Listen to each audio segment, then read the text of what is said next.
singing was just, it wasn't an activity, it was just part of daily life at Buck's Rock. On the porch, under the oak tree. The folk music counselor when we started was Barry Kornfeld, who was a very accomplished guitarist. And then he was replaced in 1964 by Happy Traum, who was a wonderful musician, played with Bob Dylan.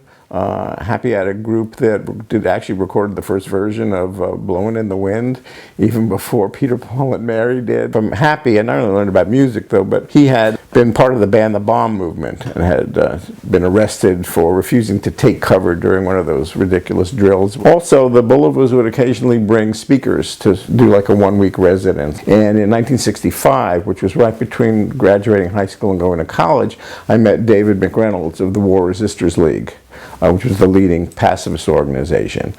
Now, before I start, I'd like to take a little poll. How many of you consider yourself to be against the war in Vietnam? How many of you think that the U.S. should withdraw tomorrow, unconditionally? How many of you think that we should stop bombing tomorrow as a first step? Okay, I think I got the picture. What's wrong today? It's very late. No, not we haven't done our quota yet. The greatest political discussions were in the dorms. I was sort of the socialist, the democratic socialist. One of my friends, David Fine, was kind of the liberal capitalist.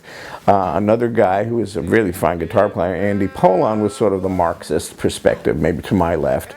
And the fourth guy wasn't that political, so he didn't take part. But the three of us would go at it in a very friendly way, but it was very good for me. It forced me to defend my beliefs, and I did learn from the other guys. Once a week we'd have a movie, and before every movie Ernie would talk about something and then talk about the movie that we would see.